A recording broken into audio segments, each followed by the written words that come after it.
Hello viewers, welcome to my channel man for animal লাইফে আপনাদের সবাইকে সুস্বাগতম।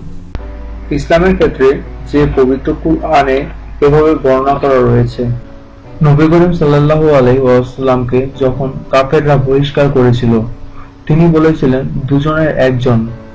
যখন তারা গুহার মধ্যে ছিলেন, তখন তিনি আপন সঙ্গীকে বললেন, বিস্ময় হও না, আল্লাহ আমাদের সাথেই আছেন।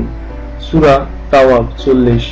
সুতরাং যে ব্যক্তি আল্লাহর উপর ভরসা করবে, সে অকল্পনীয়ভাবে তার মর্যাদা লাভ করবে, তার ফলাফল ভোগ করবে, আর সে হবে সর্বাধিক উন্মুক্ত হৃদয়ের মানুষ, সবচাইতে সুখী মানুষ। আল্লাহ বলেন, যে ব্যক্তি আল্লাহর উপর ভরসা করে তার জন্য তিনিই যথেষ্ট। সূরা তালাক ৩। আল্লাহ আমাদের প্রতি সঠিকভাবে ভরসা করার তৌফিক দান করুন, আমিন। সমস্ত প্রশংসা আল্লাহর জন্য, যিনি যাবতীয় প্রশংসায় প্রশংসিত এবং সব ধরনের মহত্ত্ব গুণে গুণান্বিত। সমস্ত প্রশংসা মহান আল্লাহর, যিনি তার বান্দাদেরকে প্রিয় বস্তুর দিকে রাস্তা দেখান এবং প্রিয় বস্তুগুলোকে বান্দার জন্য সহজ করেন। আর সালাত ও সালাম নাজিল হোক বিশেষভাবে বাছাইকৃত রাসূলের উপর, যিনি আমানতদার।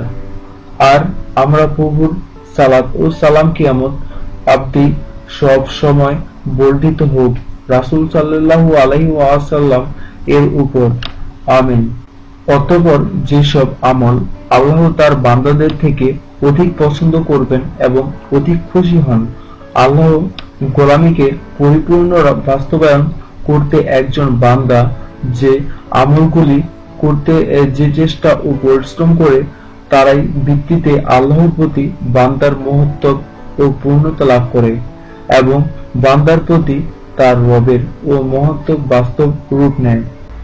তারপর তাকে অবশ্যই সে আমলগুলো জানার পর তদানুযায়ী আমল করার চেষ্টা করতে হবে এবং সেটা বাস্তবায়ন ও সর্বাক্ষণিক সেটার অনুগামী হওয়ার প্রচেষ্টা চালিয়ে যেতে হবে।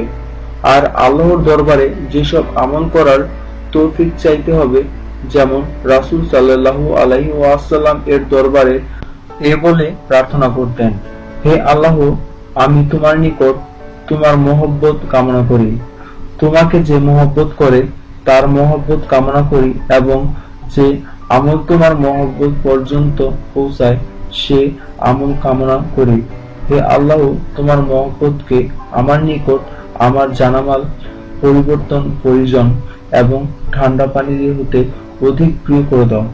আল্লাহ রাব্বুল আলামিনের অপার অনুগ্রহ ও হিকমত হল যে অভীষ্ট লক্ষ্যে তিনি বান্দার জন্য পছন্দ করেন এবং মহব্বত করেন, তা হাসিল করার জন্য আল্লাহ তাআলা এমন একটি মাধ্যম নির্ধারণ করেন যা দ্বারা বান্দা তার অভীষ্ট লক্ষ্যে পৌঁছাতে পারে।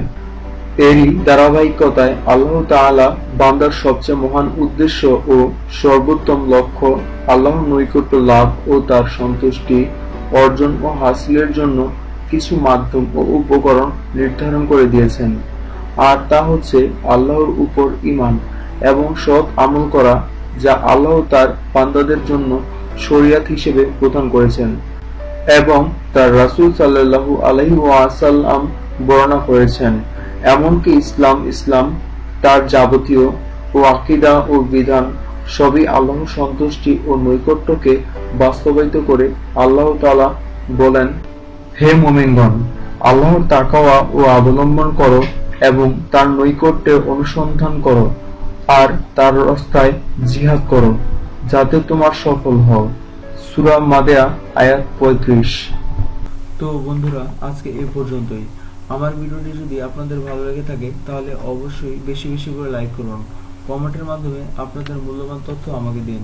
আমাদের পরের ভিডিওটি পেতে হলে সাবস্ক্রাইবের মাধ্যমে আমাদের সঙ্গেই থাকুন।